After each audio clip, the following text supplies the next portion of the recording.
চিড়িয়া মোড় থেকে দমদম স্টেশন পর্যন্ত রাস্তাটির নতুন নামকরণ করল কলকাতা পুরসভা।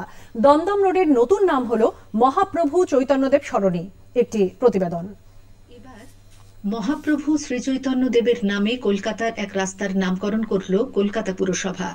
চিড়িয়া মোড় থেকে দমদম স্টেশন পর্যন্ত যে রাস্তাটি এতদিন দমদম রোড নামে পরিচিত ছিল, এবার সেই রাস্তাটির নামকরণ করা হয়েছে মহাপ্রভু চৈতন্যদেব সরণি। মহাপ্রভুর গৌড়ীয় বৈষ্ণব ধর্ম প্রচারের সঙ্গে কলকাতার তীরবর্তী স্থান যেমন পানিহাটি, খড়দহ, বরাহনগরের নামগুলি ওতপ্রোতভাবে জড়িত। শ্রীচৈতন্য ভাগবত অন্তখণ্ড থেকে জানতে পারা যায়, আনুমানিক 1436-37 সাল ও ইংরাজির 1514 খ্রিস্টাব্দে নীলাচল অর্থাৎ পুরী যাওয়ার পথে মহাপ্রভু রামকেলি গ্রাম থেকে যাত্রাপথে পানিহাটিতে শ্রী রাঘব পণ্ডিতের গৃহে আগমন করেন। সেখান থেকে বরাহনগরে শ্রীল ভাগবত আচার্যের গৃহে সঙ্গীদের নিয়ে আসেন। সেখান থেকে নীলাচলের উদ্দেশ্যে যাত্রাপথে কিছু সময় তিনি শ্রী গৌড়ীয় মঠ বাগবাজারের এই ভূমিতে বিশ্রাম করে সেখান থেকে রওনা দেন। তাই কলকাতার বিভিন্ন স্থান, বিশেষত বরানগর, বাগবাজার অঞ্চল মহাপ্রভুর পদাঙ্কপুত।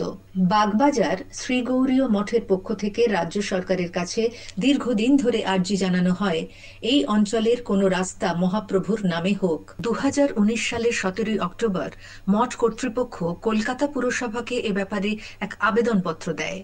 ওই বছরই মুখ্যমন্ত্রী মমতা বন্দ্যোপাধ্যায় বাগবাজার স্থিত শ্রীচৈতন্য মহাপ্রভু মিউজিয়ামের উদ্বোধন করতে এসে মঞ্চ থেকেই তিনিও কলকাতা পুরসভাকে চৈতন্যদেবের নামে রাস্তার নামকরণের নির্দেশ দেন। শ্রী গৌড়ীয় মঠের আচার্য ও সভাপতি শ্রীমৎ ভক্তি সুন্দর সন্ন্যাসী মহারাজ বলেন, আমাদের দীর্ঘদিনের স্বপ্ন বাস্তবায়িত হওয়ার জন্য আমরা খুশি।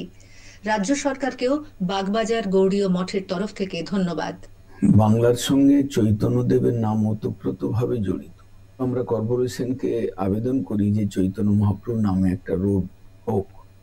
এই রাজ্যের মাননীয় মুখ্যমন্ত্রী তিনি যখন 2019 সালে চৈতন্য মহাপ্রভু মিউজিয়ামকে উদ্বোধন করতে এসেছিলেন, তখন তিনি এটা বলেছিলেন যে এটা আমি করিয়ে দেব। ওনারই নির্দেশে এটা বাস্তবায়িত হয়েছে। আমরা খুশি যে নর্থ ক্যালকাটার এই চিড়িয়া মোড় থেকে দমদম স্টেশন পর্যন্ত এই রোডটার নামকরণ হয়েছে এখন মহাপ্রভু শ্রী চৈতন্যদেব সরণি। তার জন্য আমরা রাজ্য সরকারকে ধন্যবাদ জানাই।